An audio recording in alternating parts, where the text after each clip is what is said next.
Y continuamos aquí en las transmisiones en Semana Noticias porque sigue generando pues un poco de temor el tráfico de medicamentos vencidos, de contrabando que los inescrupulosos tratan de introducir al mercado legal. Un importante operativo se desarrolló en las últimas horas. La incautación más grande de medicamentos ilegales en lo que va corrido de este año. Precisamente sobre ese resultado nos acompaña el director de la Policía Fiscal y Aduanera, el general Gustavo Franco. Bueno, general, ¿en qué consiste ese resultado? ¿Qué fue lo que ustedes encontraron respecto a estos medicamentos fraudulentos? Bueno, en desarrollo de la Operación Eslabón, una operación lanzada con la cooperación internacional, con el fin de proteger la salud humana, nos ha permitido tener ya dos resultados fundamentales, que son independientes, pero que son apuntándole al mismo fin, y es proteger la vida humana. La desarticulación de una organización y la captura de 6 personas dedicadas a la comercialización de medicamentos fraudulentos, medicamentos vencidos que eran suministrados, medicamentos como este, de uso institucional, vencidos y que eran aplicados a pacientes. Por lo tanto, en lugar de generar un paliativo, un beneficio a la salud de las personas, lo que hacía era afectarlos. General, pero precisamente cómo llegan estos criminales a esos delincuentes que son de uso institucional, ¿puede haber participación de funcionarios públicos? Bueno, en esto lo que hemos detectado es que esta organización había desarrollado un sistema a nivel nacional, establecido en primera medida en la ciudad de Barranquilla como el gran centro de operaciones de esta organización, pero crearon un mecanismo, una red para buscar estos medicamentos, una red establecida en Buenaventura y en la ciudad de Tuluá. ¿Cómo adquirían estos medicamentos?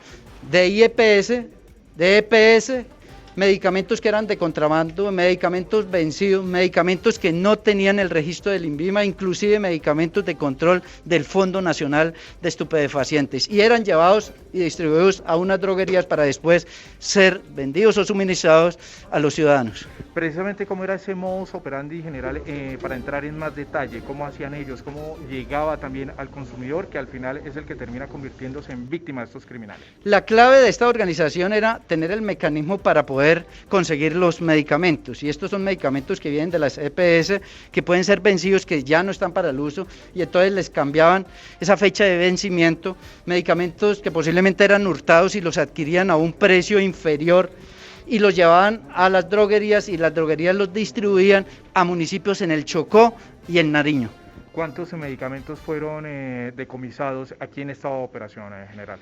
Bueno, en el desarrollo de las diligencias de allanamiento y registro, en coordinación con la Fiscalía General de la Nación, nos permitió incautar más de 100.000 medicamentos. Pero esta organización aquí hay algo muy importante, y es que en todo el análisis y la tarea investigativa desarrollada con la Fiscalía General de la Nación, habían su movimiento en dinero producto de estos medicamentos superaban los 10.000 millones de pesos. ¿Por qué delitos tendrán que responder estas personas que fueron capturadas? Bueno, hay un delito fundamental acá, que es el concierto para delinquir, y ya fueron llevados a un juez de control de garantías para legalizar su captura, y está en la audiencia para la determinación de la medida de aseguramiento. ¿Por qué se sigue presentando esta situación con los medicamentos, general? Allí que está fallando, están fallando las autoridades, están fallando los controles, ¿qué es lo que está pasando? Bueno, hay que ver el contexto en el cual está el mundo, no solo el país, sino que por el tema de la pandemia, pues estas organizaciones también encuentran un escenario propicio para desarrollar sus actos criminales. Pero lo importante acá es que nos generamos una unión a través de la Operación Eslabón, de la institucionalidad, de la Fiscalía, de la DIAN, del Ministerio de Salud, del INVIMA, pero también con 15 países y organizaciones como Europol, Ameripol e Interpol, para poder enfrentarlas. General, usted tiene ahí un medicamento de esos fraudulentos, vencido, adulterado. La persona, el consumidor, ¿cómo puede saber que no le están vendiendo, como se dice popularmente, gato por liebre? Bueno, la recomendación principal es que compren esto en lugares autorizados y revisen muy bien las fechas de vencimiento, porque muchos de estos medicamentos ya tienen estas fechas caducadas, y además no se dejen engañar. Hemos detectado que se ha disparado la comercialización de medicamentos a través de las plataformas digitales, pero realmente lo que están generando es un engaño a los ciudadanos con una afectación grave a la salud. General, allí digamos, y qué pena que le insista en esto, ¿puede haber funcionarios públicos inmersos en eso? Porque que le lleguen medicamentos que son de uso institucional a estos delincuentes es porque alguien les debe estar colaborando. Bueno, es posible, sin embargo en la investigación no lo hemos detectado. Nosotros seguimos avanzando en este proceso investigativo con las líneas que nos ha determinado a través de los programas metodológicos de la Fiscalía General de la Nación. Esto no termina acá.